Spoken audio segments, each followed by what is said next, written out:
قرآن مجید میں آزمائش اور مصیبت کا سبب، اور ہم ضرور تمہیں آزمائیں گے کچھ خوف اور بھوک سے، اور مالوں اور جانوں اور پھلوں کے نقصان سے، اور صبر کرنے والوں کو خوشخبری دے دو۔ یہ آیت واضح کرتی ہے کہ مصیبتیں اور نقصانات اللہ کی طرف سے آزمائش بھی ہو سکتی ہیں۔ نوح علیہ السلام کی قوم پر طوفان۔ بس ہم نے ان پر موسلا دار بارش بھیجی تو دیکھو مجرموں کا انجام کیسا ہوا۔ یہاں اللہ نے پچھلی قوموں کو ان کے گناہوں کی وجہ سے پانی کے عذاب میں پکڑا۔ اللہ کی رحمت بھی بارش کے ذریعے، اور وہی ہے جو بارش کو نازل کرتا ہے نا امیدی کے بعد اور اپنی رحمت کو پھیلا دیتا ہے، اور وہی کارساز ہے۔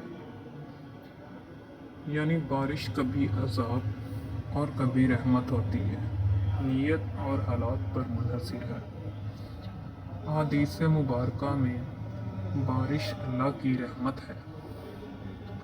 نبی صلی اللہ علیہ وآلہ وسلم بارش کے وقت دعا پڑھتے تھے، اللہم صیبا نافعا، اے اللہ اس سے نفع بخش بارش بنا دے۔ یہ صحیح بخاری کی حدیث ہے۔ آفت کو گناہوں کا نتیجہ بھی قرار دیا گیا۔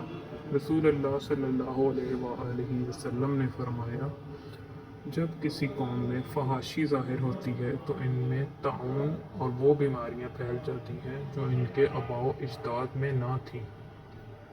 یہ ابن ماجہ کی حدیث ہے۔ یعنی گناہوں کی کثرت پر اللہ عذاب کی صورت میں آفات بھیج سکتا ہے۔ مومن کے لیے آزمائش۔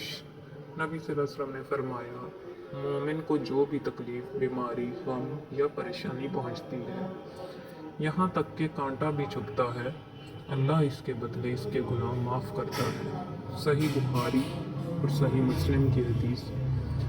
یہ حدیث بتاتی ہے کہ مصیبتیں مومن کے گناہوں کی معافی اور درجات کی بلندی کا سبب بھی بنتی ہیں۔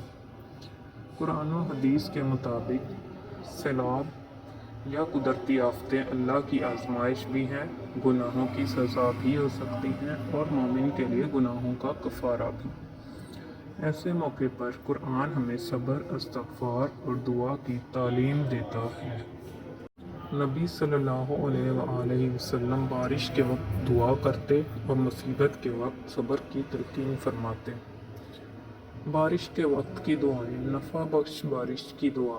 رسول اللہ صلی اللہ علیہ وآلہ وسلم جب بارش ہوتی تو یہ دعا پڑھتے، اللہم صیبا نافعا، اے اللہ اسے نفع بخش بارش بنا دے۔ بارش زیادہ ہونے یا سیلاب کا خوف ہو تو زیادہ بارش سے بچاؤ کی دعا۔ جب بارش حد سے زیادہ ہو جاتی ہے تو نبی صلی اللہ علیہ وآلہ وسلم یہ دعا پڑھتے، اللہم حوالینہ ولا علینا، اللہم علی الاکام والضراب وبطون الاودیۃ ومنابت الشجر، اے اللہ ہمارے ارد گرد برسا اور ہم پر نہ برسا، اے اللہ پہاڑیوں پر، ٹیلوں پر، وادیوں میں اور درختوں کی جگہ برسا۔ صحیح بخاری اور صحیح مسلم کی حدیث۔ مصیبت اور آفت کے وقت کی دعا۔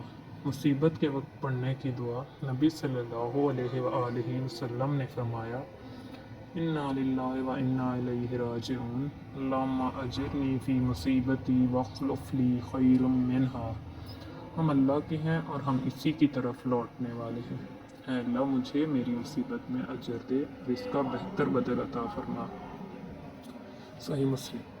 عام آفات اور خوف کے وقت کی دعائیں۔ خوف و گھبراہٹ میں دعا، حسبنا اللہ و نعم الوکیل، ہمارے لیے اللہ کافی ہے اور وہ بہترین کارساز ہے۔ سورۃ آل عمران آیت 173۔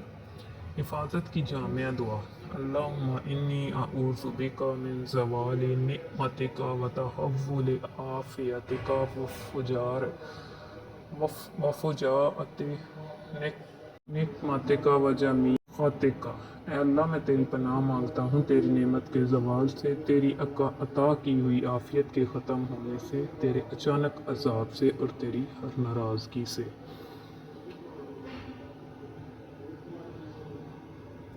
سیلاب سے اتقان کے لیے دعا بھی صدقہ جاریہ ہے، اسے زیادہ سے زیادہ شیئر کریں۔ لائک کریں، سبسکرائب کریں.